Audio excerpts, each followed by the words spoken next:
오늘 밥은 먹으셨나요? 집에서 드셨으면 먹고 남은 음식 반찬통에 보관하고 계실 텐데요. 이런 분들은 영상을 끝까지 보시면 도움이 될 것입니다. 안녕하세요. 여러분의 건강을 지키는 1급 기밀 건강정보입니다. 반찬통이나 주방도구를 잘못 사용하면 암이나 뇌졸중에 걸릴 수 있다고 하는데요. 오늘은 주방도구나 일회용품 사용 시 모르고 지나가면 큰일 나는 정보에 대해 알려드리겠습니다. 시작하기 전 건강을 위해 구독과 좋아요를 한 번씩 부탁드립니다.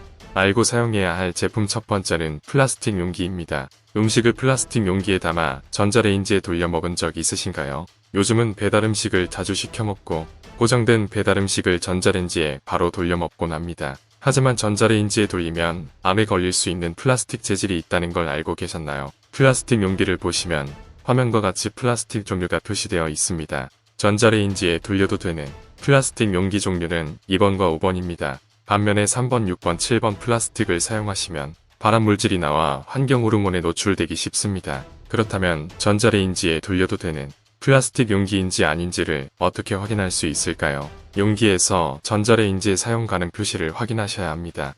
같은 재질이어도 용기에 따라 내열성과 내구성이 달라지기 때문에 전자레인지에 사용 가능 여부를 육안으로 판단하기는 힘듭니다. 그렇기 때문에 남은 배달 음식을 전자레인지에 돌릴 때도 플라스틱 용기에 전자레인지에 사용 가능 표시가 있는지 반드시 확인하시기 바랍니다. 알고 사용해야 할 제품 두 번째, 스테인리스.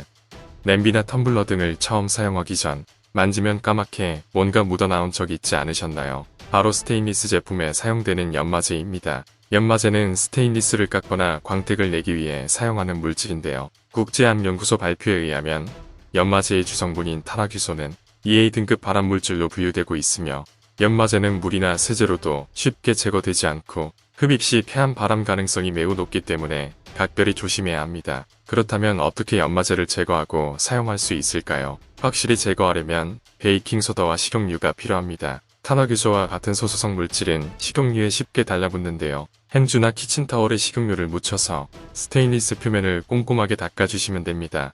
특히 베이킹소다를 섞은 물을 이용하시면 더욱 깨끗하게 세척하실 수 있습니다. 만약 집에 베이킹소다가 없으면 식초물을 끓여서 스테인리스 제품을 담아두는 것도 큰 도움이 됩니다. 알고 사용해야 할 제품 세 번째, 비닐랩.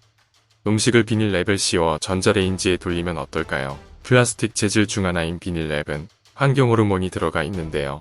비닐이 열에 가열되면 환경호르몬이 방출되고 음식에 들어가는데 이는 몸에 암을 유발할 수 있습니다. 특히 비닐랩에 있는 DHP 환경호르몬은 뇌졸중이나 생식기능장애 등을 유발하는 것으로 잘 알려져 있습니다. 랩에 사용되는 폴리비닐 성분은 평소에는 안정적이지만 열을 가하면 환경호르몬 외에도 독성가스나 발암물질인 다이옥신을 방출하기 때문에 전자레인지 조리는 피하셔야 합니다. 그렇다면 편의점 도시락 같은 재질은 전자레인지에 넣어도 괜찮을까요? 네, 괜찮습니다.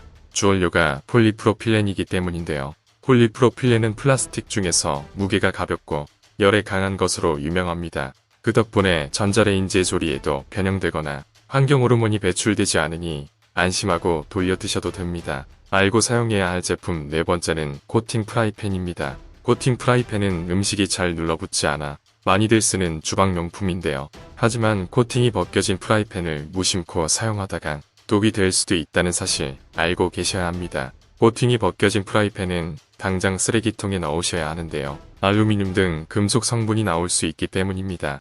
알루미늄은 몸에 흡수가 적게 되는 편이지만 장기간 쌓이면 뇌나 심장에 아주 해롭습니다. 우리 몸의 에너지 순환이나 신진대사 소화 과정을 방해해 면역세포를 파괴합니다. 식약처에서는 코팅이 벗겨진 프라이팬을 절대 사용하면 안 된다고 강력하게 권고하기도 했습니다. 그렇다면 코팅 프라이팬을 어떻게 사용해야 안전하게 사용할 수 있을까요? 새로 산 코팅 프라이팬을 대충 씻어서 쓰게 되면 프라이팬에서 나오는 금속 물질이나 먼지 등이 그대로 체내에 흡수됩니다. 금속 재질 주방용품을 구입하여 처음 사용할 때에는 물과 식초를 1:1 비율로 넣고 10분 정도 끓인 후 깨끗이 씻어내셔야 합니다. 세척한 팬은 뜨겁게 달구어 식용유를 발라가며 기름 코팅을 3회에서 4회 반복해주세요. 기름 코팅으로 프라이팬을 길들여주면 더 오래 사용할 수 있습니다. 또한 프라이팬을 금속 수세미로 강하게 문질러 설거지하는 것은 위험합니다. 코팅이 쉽게 벗겨지고 흠집이 나기 때문인데요. 코팅 프라이팬의 흠집 사이로 이물질이 쉽게 들어가니 세척하실 때는 부드러운 수세미를 사용해 문질러주세요. 알고 사용해야 할 제품 다섯 번째, 알루미늄 용기. 양은 냄비는 라면도 빨리 끓고 가벼워서 많이들 사용하는 식기입니다. 그런데 이 알루미늄 냄비가 발암물질이 될 수 있다는 것 알고 계셨나요? 세계보건기구에 따르면 알루미늄으로 만들어진 제품들이 일군 발암물질로 지정되었고, 독일 보고서에 의하면 알루미늄 제품으로 조리된 음식을 장기간 섭취하면 치매나 암을 유발할 가능성이 수십 배 높아진다고 발표한 바 있으며, 구토나 설사, 메스꺼움의 증상도 흔하게 나타나는 증상입니다. 그렇다면 쿠킹 오일을 사용하는 건 어떨까요? 유럽식품안전청에서는 일주일당 알루미늄 섭취 허용량을 몸무게 1kg당 1mg으로 규정했는데요. 독일의 방송에서 아스파라거스를 쿠킹 오일에 써서 오븐에 넣고 수치를 측정하는 실험을 했는데요. 그 결과 아스파라거스 1kg에 알루미늄이 20mg 이상 검출되었습니다. 방금 말씀드렸던 허용치와 비교하면 몸무게 60kg 성인이 7일 동안 먹어도 되는 허용치를 3배 이상 초과한 것입니다. 고깃집에서 쿠킹 오일 위에 고기를 구워 먹는 행위나 오일로 음식을 감싸 구워 먹는 행위도 건강에 매우 해롭습니다. 쿠킹 오일을 가열하면서 포화지방산과 아세트알데히드 등의 유해물질이 방출되기 때문입니다. 오일보다는 오븐이나 전자레인지를 이용해 굽거나 삶는 것이 좋은 방법이 될 수 있습니다. 알고 사용해야 할 제품 마지막은 나무조리 도구입니다. 가족의 건강을 위해 주방용품을 친환경 나무 제품으로 바꾸는 분들이 많은데요. 하지만 한국생활환경연구에 따르면 전국 대형 유통업체에서 나무 조리도구를 수거해보니 나무 국자에서 납을 비롯한 중금속이 검출되었을 뿐만 아니라 1급 발암물질인 유가크롬은 절반 이상의 나무조리 도구에서 검출됐습니다. 나무조리 도구를 깨끗이 씻는 건 어떨까요? 나무 주걱이나 국자에는 양념이 잘 배어들어가 설거지를 해도 깨끗이 세척되지 않습니다. 세균이 훨씬 빠르게 번식한다는 특징까지 있는데요. 색이 변하거나 갈라진 나무조리 도구는 당장 버리고 반드시 새 것으로 교체하시기 바랍니다. 다음 에피소드에서는 더욱더 건강에 도움이 되는 정보를 들고 찾아뵙겠습니다. 구독과 좋아요는 무료입니다. 화면에 보이는 것과 같이 한 번씩 눌러주시면 채널을 운영하는 데 큰 보탬이 됩니다. 감사합니다.